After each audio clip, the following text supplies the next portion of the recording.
Nolan Wells investigation update. This one comes with a few more details about the GPS tracking on the boat. Now, a lot of people are saying, well, the boat went exactly where the boys said it went. But I think the thing that's very confusing for a lot of people is if you're telling me that the boat is taking on water, then why are we moving the boat so many different places? And I think a lot of people were also getting it confused. Fort Bayou and Horn Island are not the same thing. So I want to give you a little bit more detail because I realize that there's a lot of information being thrown at us, and most times a lot of people don't take the time to digest and articulate what's actually being said. So I looked up all the details for you so I can clarify it. Give me 1 second. So Horn Island is like a barrier island, but Fort Bayou is like an inlet tidal stream, if you will. They're both in Mississippi. However, they're about, I think it said like 8 to 10 miles apart from each other, depending on which route the boat takes. Bayou is a little bit more inland, so that's something to keep in mind, whereas Horn Island is something that's out at sea. Apparently the boat left Horn Island at about 4:31, which I feel like people were starting to make all these assumptions that the boat left around 3, but it's saying that the boat left at 4:31 and arrived back to the initial dock that it started with. Interestingly enough, I don't see the time of arrival at the dock anywhere.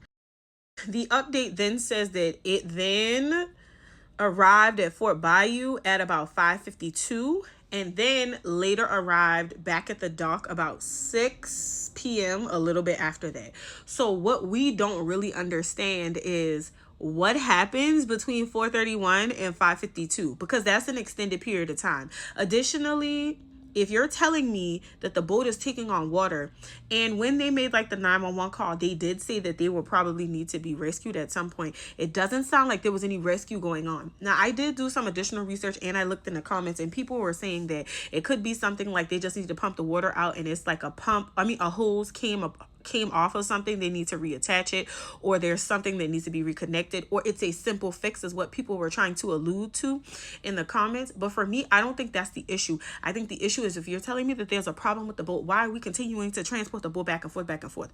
There is allegedly some additional speculation, which is all alleged, that apparently there could be another boat at play. The other thing is, when they actually pulled up to where the rescue agency was, they asked them if everybody was on the boat, and the reports are saying that yes, everybody's on the boat. But I think my problem with that is those people don't know who is supposed to be on that boat, who's not supposed to be on that boat. The other thing that is very important to remember here is that where they found Nolan Wells' body, they had already looked. And they said there's no way that he could have drowned and his body could have resurfaced, and they would have missed it the day before. Now, granted, I feel like once they realized that that boat was under investigation, they obviously could use another investigation to place him again.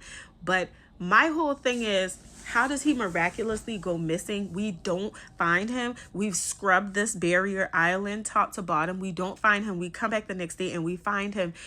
And I believe that he was found in the exact spot where the boat was previously.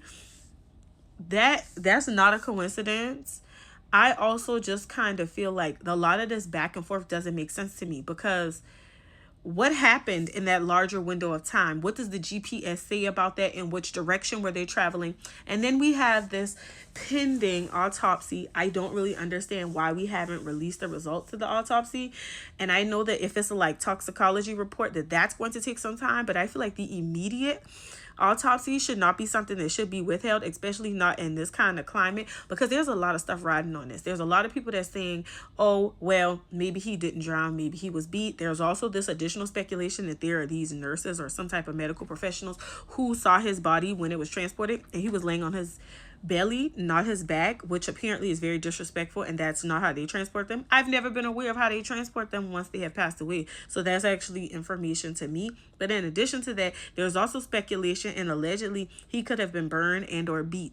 And so I guess we're hoping that this additional private autopsy will then give confirmation of, was he beat, was he burned, was there any type of bruises, abrasions, or anything like that that would have signaled something, some trauma took place before anything else. And then there's no water in his lungs. And so sometimes they can say that the no water in the lungs just means that if he was placed in water, that happened after he had already passed away. That's also crazy to me too. The other thing, the $1,000,000 question that I have is the autopsy.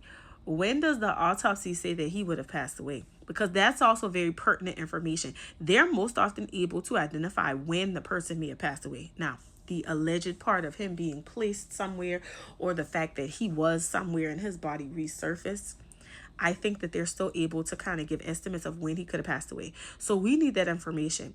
It is my opinion that because this case is getting so much attention on a national level, I actually think that's why they're withholding the autopsy. And I think that the attorney is trying to be very strategic about what is released, because there was so much scrutiny around whatever he said about something about witnesses and stuff like that. So I know that everything from here on out is calculated from the parents' perspective. But the fact that they even have to approach it this way when it's about their son getting justice is so insensitive. And I hate that America is the way that it is. And it's always going to be a race thing. So I want to clear that up. It's always going to be a race thing when there are two different races involved in it. Because what we know as African Americans is that if it was a group of African Americans and that young man was not African American, those African American boys would be under so much scrutiny right now, even if it was just a matter of public opinion. But we know that they would have either been arrested, or they would have been on house arrest, or they would not have been able to leave. They would have thought that they were a flight risk and all the other things that can happen. But because those young men look the way that they look, and because the victim looks the way that he looks, here we are.